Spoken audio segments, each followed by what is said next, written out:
مگر واہ رے حسین تیری ہمت کو سلام، تیری جرت کو سلام، تیرا ایک نہیں تو اکتر اٹھا کے لایا تھا، لیکن آج کوئی کندھے پہ ہاتھ رکھنے والا نہیں ہے، کوئی بازو پکڑ کے سہارا دینے والا نہیں ہے، کوئی تسلی دینے والا نہیں ہے۔ ہمارے یہاں ایک چلا جاتا ہے تو خاندان کے خاندان روٹی کھلاتے ہیں، یا تو کوئی زینب کو ایک گھونٹ پانی پلانے والا نہیں، شہربانوں کو تسلی دینے والا نہیں ہے، کوئی سہارا دینے والا نہیں ہے۔ اہل بیت اطہار کا چمن پوری طرح اجڑ چکا ہے، ایک بچا کے زین العابدین، وہ بھی کبھی ہوش میں آتا ہے کبھی بے ہوش ہو جاتا ہے، مگر قربان جاؤ کربلا والوں کی عظمت میں تاریخ گواہ ہے، خیمے لوٹتے رہے لیکن زینب کی نماز قضا نہیں ہوئی، آپ کے کانوں کی بالیاں نوچی گئیں لیکن سجدے نہیں چھوٹے، آگ لگ گئی خیموں کو لیکن نماز نہیں چھوٹی۔ تاریخ گواہ ہے کہ جب خیمے چل رہے تھے عورتوں کی چیخیں نکل رہی تھی، علی کی زینب کہہ رہی تھی خبردار خیمے چلے تو چل جائیں لیکن رب کی نماز قضا نہیں ہونی چاہیے، ایک سجدہ بھی نہیں چھوٹنا چاہیے۔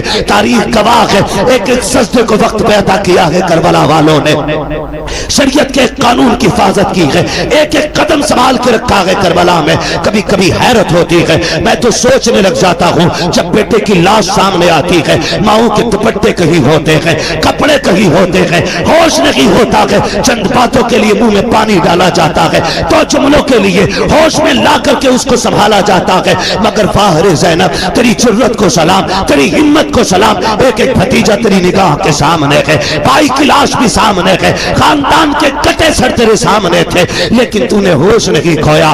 ہم جانتے ہیں اگر تیرا ہوش چلا جاتا تو امت کو ہوش کون دلاتا، اگر تیرے قدم پھسل جاتے تو امت کے قدم کون سنبھالتا۔ ایک ایک لمحے حفاظت کی ہے، خدا کی قسم تاریخ گواہ ہے، جس زین العابدین کو بار بار بے ہوش ہو رہے تھے، ہوش آ رہے تھے، ان کو بھی قتل کرنے کی کوشش کی گئی۔ سیدہ زینب سامنے آئی، لوگ کہتے ہیں مجبوری تھی، نہیں علی کی بیٹی کا تیور دیکھو۔ جب امام زین العابدین کو قتل کرنے کی باری آئی، یزیدی آگے بڑھے، حضرت امام زین العابدین کو قتل کرنے کے لیے سیدہ زینب آگے آ گئی، چہرے پہ پردہ پڑا گئے، تیور بدل گئے، لہجہ علی کا تھا۔ خبردار جرت نہ کرنا، یہ مت سمجھنا علی کا گھر ویران ہو چکا ہے، اگر ایک بھی قدم بڑھایا تو علی کے تیور علی کی بیٹی دکھا دے گی، اس کے بازو میں تمہیں علی کی طاقت نظر آئے گی۔ وہ لہجہ تھا سیدہ زینب کا کہ ایک ایک کے ہاتھ کانپ گئے، تلواریں چھوٹ گئی، کسی میں جرت نہیں تھی امام سجاد کی طرف قدم بڑھا دیتا۔ مگر تاریخ کا یہ باب بھی کتنا دردناک باب ہے،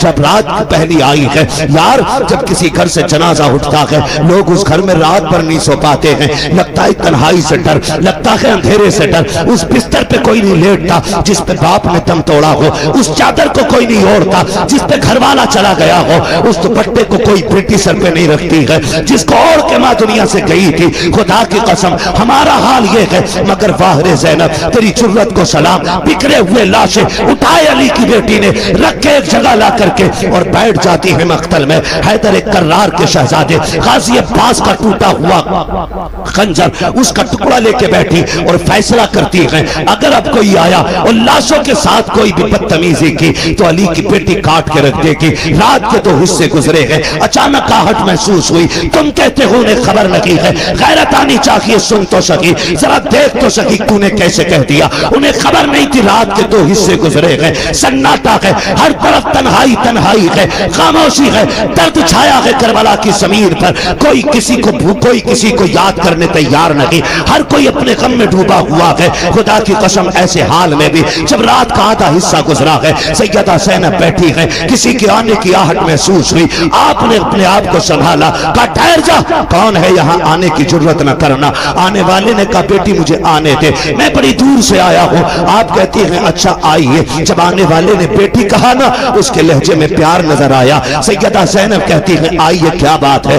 آنے والے نے پوچھا بتا بیٹی تو کون ہے؟ کہا میں فاطمہ بنت علی ہوں، میں زینب بنت علی ہوں، کہ میں علی کی بیٹی ہوں۔ کہا یہ لاشیں کس کے پڑے ہیں؟ کہا یہ راکب دوش پیغمبر کا لاشا ہے، یہ جو قبر چھوٹی سی یہ اصغر کی قبر ہے۔ تاریخ مختلف طرح سے ملتی ہے، بعض تاریخوں میں یہ بھی ملتا ہے کہ یہ جو چھوٹی لاش ہے یہ اصغر کی لاش ہے، یہ جو ٹکڑے پڑے ہیں یہ قاسم کے بدن کے ٹکڑے ہیں، یہ جو چمکتا بدن ہے یہ حسین کے اکبر کا بدن ہے۔ اللہ اکبر۔ جب جوڑی کی طرف نگاہ اٹھائی آنے والے نے کہا شہزادی بتا تو سکی یہ جوڑی کس کی لیٹی ہے؟ رو کے کہا تھا یہ میرے شہزادوں کی جوڑی ہے۔ ہوا کیا ہے؟ کہا ہم نے سب کچھ دے کے دین بچایا ہے، آنے والے نے کہا ٹھیک ہے پھر تمہارا خدا حافظ ہے. یہ کہہ کے جب جانے لگے حضرت زینب نے آگا کاٹا, کہنے لگی ٹھہرو تو صحیح, اس زمین پہ کوئی ایک گھونٹ پانی کے لیے بولنے تیار نہیں, آپ کے لہجے میں بلا کا پیار ہے, بتاؤ تو صحیح کون ہو جس نے یہاں پہ ہمیں بیٹی کہہ کے آواز دی ہے. اللہ اکبر. آنے والے نے چہرے سے نقاب پلٹا,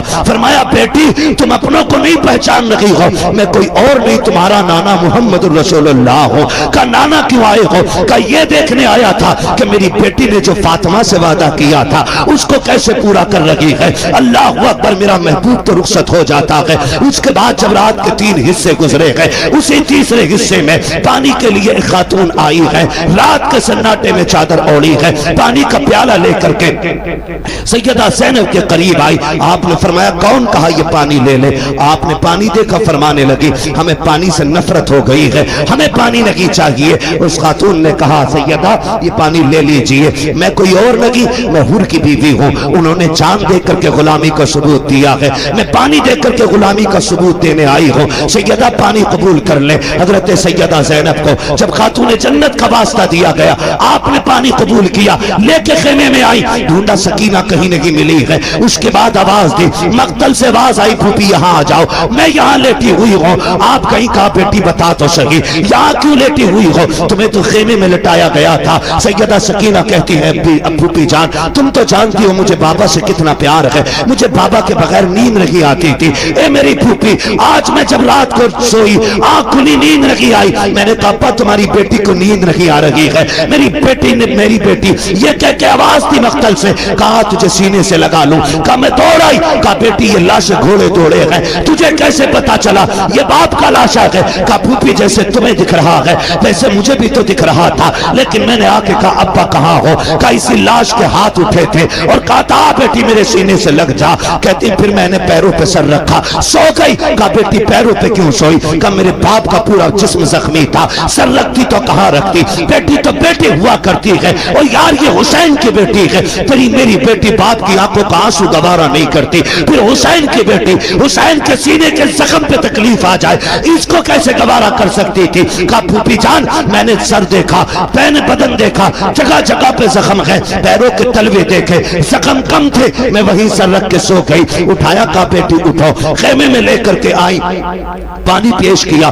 اللہ اکبر. اب علی کے گھر کا سبق دیکھیے, جب پانی پیش کیا آپ کہتی پھوپھی آپ پیجئے نا, آپ بھی تو پیاسی ہیں.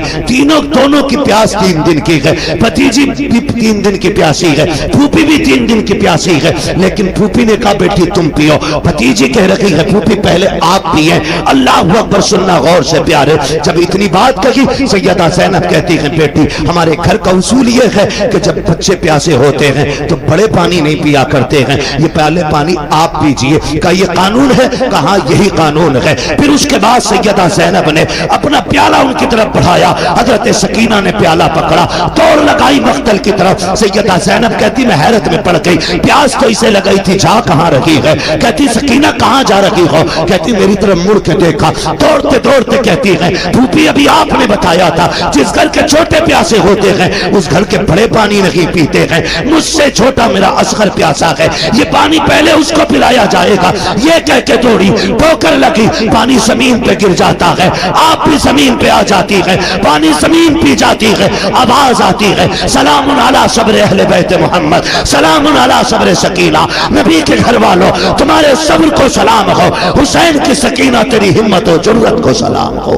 آج خدا کی قسم کے وقت آتے ہیں فجر پہ خاتون جنت مصلی بچھا لیتی ہے, اور یہ صرف حسن کے ساتھ نہیں, حسین آئے تب بھی نماز قضا نہیں ہوئی, سیدہ زینب آئی ہے تب بھی نماز قضا نہیں ہوئی. اللہ نے آپ کو یہ پھول بخشے, ایک سجدہ تک قضا نہیں ہوا خاتون جنت کا. بتا اگر ماں ایسی ہو, باپ ایسا ہو, تو پھر بیٹے کیسے ہوں گے؟ بیٹے کیسے ہوں گے؟ کبھی کبھی لوگ جب بیان کرتے ہیں نا حسین نے نیزے پہ قرآن پڑھا, نیزے پہ پڑھا, میں کہتا ہوں عجیب مسئلہ ہے, خالی نیزے پہ پڑھنا دیکھا ہے, ماں کی گود میں قرآن سننا نہیں دیکھا. کیا بات ہے, سبحان اللہ. اگر ماں دودھ پلاتے ہوئے قرآن پڑھے تو پھر بیٹے پہ لازم ہے کہ وہ نیزے پہ بھی چڑھ کے قرآن پڑھے. سبحان اللہ, ماشاءاللہ. حد ہوتی ہے جس کے راتوں کے سجدے اتنے لمبے, جو یہ کہتی تھی اللہ اتنی لمبی رات بنا کہ تیری فاطمہ جی بھر کے سجدہ کر لے. پھر اس کا بیٹا اگر سجدے میں سر نہ دیتا تو کہاں دیتا؟ جس ماں کے سجدے مکمل نہ ہو اس بیٹے کا سجدہ کیسے مکمل ہو جاتا؟ خدا کی قسم خاتون جنت نے سجدے کیے، راتیں ختم ہو گئی، سجدہ ختم نہیں ہوا، پھر بیٹے نے سجدہ کیا تو ظاہری زندگی ختم ہو گئی، سجدہ ختم نہیں ہوا ہے، سجدہ ختم نہیں ہوا ہے۔ یہ سمجھنے والی باتیں ہیں۔ کئی بار کچھ کتے بھونکتے کہتے جی اگر یہ اتنے پہنچے ہوئے تھے تو بتایا کیوں نہیں؟ معاذ اللہ، کربلا کے حوالے سے بیٹوں کو کیوں نہیں بتایا یا بچایا کیوں نہیں؟ سارے پڑھے لکھے لوگ ہیں، انگوٹھے کا دور نہیں، یہ الگ بات ہے کہ دنیا پھر سے انگوٹھے پہ لوٹ آئی ہے۔ پہلے انگوٹھے ان کے لیے جاتے تھے جو پڑھے لکھے نہیں ہوتے تھے، اب انگوٹھے ان کے لگتے ہیں جو پڑھے لکھے ہوتے ہیں۔ فنگر پرنٹ ہے نا، یہی بولتے ہیں نا، ہمیں انگلش نہیں آتی اس بات۔ دور بدلا ہے، پھر فنگر پہ لوٹا ہے، پھر لوٹا ہے۔ تو سارے پڑھے لکھے لوگ اچھی طرح جانتے ہیں کہ اگر باپ ڈی ایم ہو، ایس ڈی ایم ہو، تو کیا اس کا بیٹا بنا امتحان کے کسی پوسٹ کو پا سکتا ہے؟ نہیں، بولیں پالے گا۔ اگر باپ ایس ڈی ایم یا ڈی ایم جو بھی ہے تو بیٹے کو ایگزام دینا ہے، امتحان کی صف میں بیٹھنا ہے، پاس ہوگا تبھی منصب ملے گا، تبھی ڈگری ملے گی۔ مگر حسین تیری عظمتوں کو سلام، تو ماں کی گود میں آیا، نبی نے کہا حسن حسین جنتی جوانوں کے سردار ہیں۔ ابھی کوئی حج آپ کے ذمہ نہیں، ابھی زکوٰۃ آپ پہ فرض نہیں ہے، ابھی آپ نے جنگ نہیں لڑی ہے، ابھی دین کے لیے بڑی بڑی قربانیاں نہیں دی ہیں، لیکن منصب پہلے مل گئے۔ پھر منصب پہ کوئی اعتراض کر سکتا تھا، گھر کی بات تھی اس لیے بانٹ دیا گیا۔ خدا کی قسم دنیا جانتی تھی نبی کے منہ سے جو نکلی وہ بات ہو کے رہی۔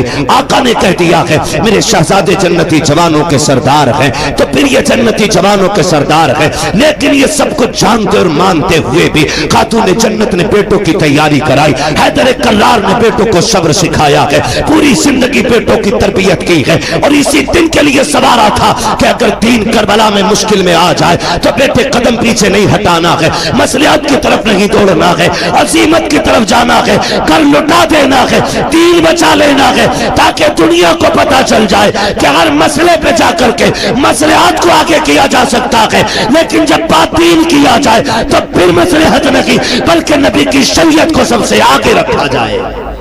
سبحان اللہ، نعرہ تکبیر، نعرہ رسالت، نعرہ غوثیت، مسلک اعلیٰ حضرت علماء اہل سنت۔ یہ حلقے کی دروگا کی طرف سے ایک اعلان ہے کہ جو لڑکے گھوم رہے ہیں گاؤں میں، یا تو جلسہ گاہ میں بیٹھ جائیں، یا تو نہیں بیٹھتے ہیں تو ہم انہیں پکڑ کے تھانے لے جائیں گے یا پھر جلسے کو بند کرائیں گے۔ اس لیے میں گزارش کرتا ہوں، تقریر آخری تقریر چل رہی ہے، میرے بھائی جو گھوم رہے ہیں گاؤں میں وہ گھومنا بند کریں، جلسہ گاہ میں آ کے بیٹھیں۔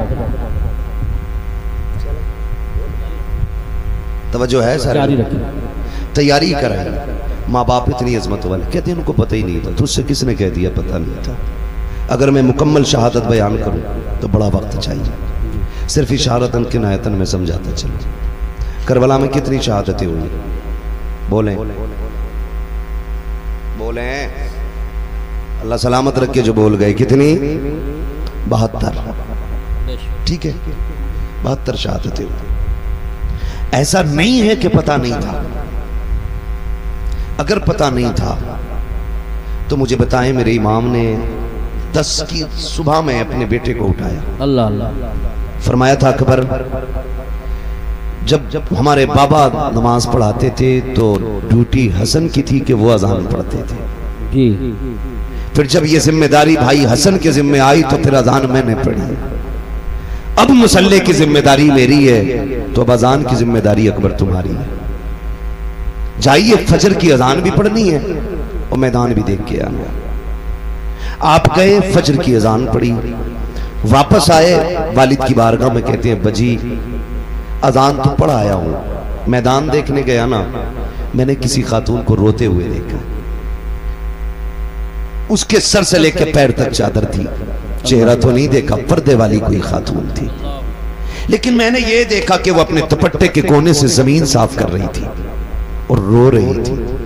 میرے امام نے اتنا سنا آنکھ میں آنسو آ گیا، تو آپ نے فرمایا ابا جی اس خاتون سے ہمارا کوئی رشتہ تو نہیں تھا، آپ کیوں رو رہے ہیں؟ فرمانے لگے بیٹے تم جس خاتون کی بات کر رہے ہو وہ